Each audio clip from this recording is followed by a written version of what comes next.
بسم اللہ الرحمن الرحیم۔ السلام علیکم دوستو، الحمدللہ ہم مسلمان ہیں اور ہمیں اسلام کی نعمت پیدا ہوتے ہی اپنے گھروں میں کسی نہ کسی شکل میں مل گئی۔ ہمارے اعمال اصل دین اسلام اور توحید کے مطابق ہیں یا نہیں یہ تو اللہ ہی بہتر جانتا ہے، مگر دوستو ہمارے پیارے نبی حضرت محمد صلی اللہ علیہ وسلم اور ان کے اصحاب نے دین اسلام کے لیے بے پناہ قربانیاں دی ہیں۔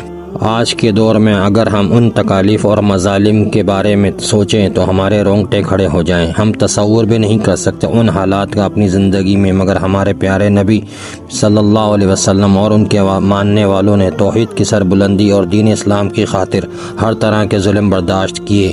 ان مظالم کی ایک جھلک آپ کو واقعہ طائف میں ملے گی۔ نبوت مل جانے کے بعد 9 برس تک نبی اکرم صلی اللہ علیہ وسلم مکہ مکرمہ میں تبلیغ فرماتے رہے اور قوم کی ہدایت اور اصلاح کی کوشش فرماتے رہے، لیکن تھوڑی سی جماعت کے سوا جو مسلمان ہو گئی تھی اور تھوڑے سے ایسے لوگوں کے علاوہ جو باوجود مسلمان نہ ہونے کے آپ کی مدد کرتے تھے، اکثر کفار مکہ آپ کو اور آپ کے صحابہ کو ہر طرح کی تکلیف پہنچاتے تھے، مذاق اڑاتے تھے اور جو ہو سکتا تھا اس سے درگزر نہ کرتے تھے۔ حضور صلی اللہ علیہ وسلم کے چچا ابو طالب بھی انہی نیک دل لوگوں میں سے تھے جو باوجود مسلمان نہ ہونے کے حضور صلی اللہ علیہ وسلم کی ہر قسم کی مدد فرماتے تھے۔ 10ویں سال میں جب ابو طالب کا بھی انتقال ہو گیا تو کافروں کو اور بھی ہر طرح کی کھلے مہار اسلام سے روکنے اور مسلمانوں کو تکلیف پہنچانے کا موقع ملا۔ ابو طالب کے بعد آپ کا کوئی حامی اور مددگار نہ رہا اور حضرت خدیجہ رضی اللہ تعالی عنہا کے رخصت ہو جانے سے کوئی تسلی دینے والا اور غم گسار نہ رہا۔ اس لیے آپ نے قریش مکہ کی چیرہ دستیوں سے مجبور ہو کر آخر شوال 10 نبوی میں طائف کا قصد فرمایا کہ شاید یہ لوگ اللہ کی ہدایت قبول کریں اور اس کے دین کے حامی اور مددگار ہوں۔ زید بن حارثہ کو ہمراہ لے کر طائف تشریف لے گئے۔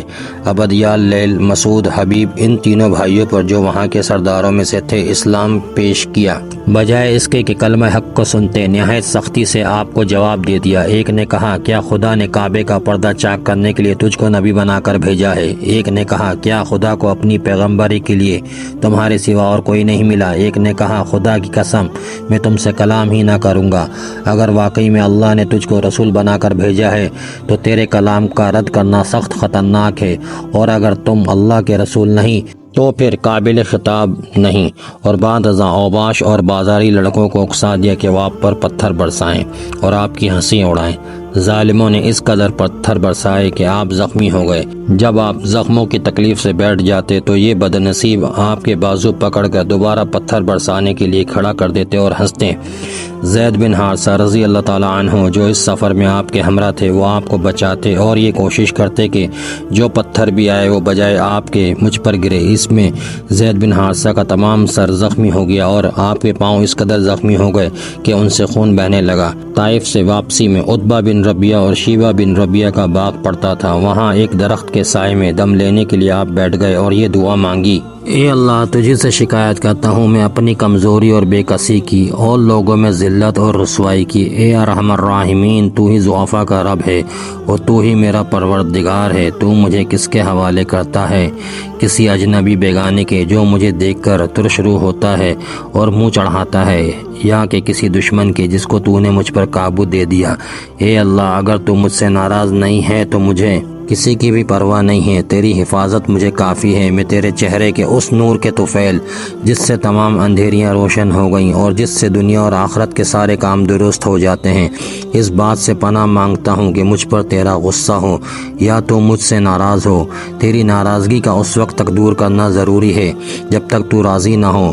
تیرے سوا کوئی طاقت ہے نہ قوت ہے۔ مالک الملک کی شان قہاری کو اس پر جوش آنا ہی تھا کہ حضرت جبرائیل علیہ السلام نے آ کر سلام کیا اور عرض کیا کہ اللہ تعالیٰ نے آپ کی قوم کی وہ گفتگو جو آپ سے ہوئی سنی اور ان کے جوابات سنے، اور ایک فرشتے کو جس کے متعلق پہاڑوں کی خدمت ہے آپ کے پاس بھیجا ہے کہ آپ جو چاہیں اس کو حکم دیں۔ اس کے بعد اس فرشتے نے سلام کیا اور عرض کیا کہ جو ارشاد ہو میں اس کی تعمیل کروں گا۔ اگر ارشاد ہو تو دونوں جانب کے پہاڑوں کو ملا دوں جس سے یہ سب درمیان میں کچل جائیں، یا اور جو سزا آپ تجویز فرمائیں۔ حضور صلی اللہ علیہ وسلم کی رحیم و کریم ذات نے جواب دیا کہ میں اللہ سے اس کی امید رکھتا ہوں کہ اگر یہ مسلمان نہیں ہوئے تو ان کی اولادوں میں سے ایسے لوگ پیدا ہوں جو اللہ کی پرستش کریں اور اس کی عبادت کریں۔ یہ ہیں اخلاق اس کریم ذات کی جس کے ہم لوگ نام لیوا ہیں کہ ہم ذرا سی تکلیف سے، کسی کی معمولی سی گالی دینے سے ایسے بھڑک جاتے ہیں کہ پھر عمر بھر اس کا بدلہ نہیں اترتا، ظلم پر ظلم اس پر کرتے رہتے ہیں اور دعویٰ کرتے ہیں اپنے محمدی ہونے کا، نبی صلی اللہ علیہ وسلم کے پیرو ہونے کا۔ نبی کریم صلی اللہ علیہ وسلم اتنی سخت تکلیف اور مشقت اٹھانے کے باوجود نہ بد دعا فرماتے ہیں نہ کوئی بدلہ لیتے ہیں۔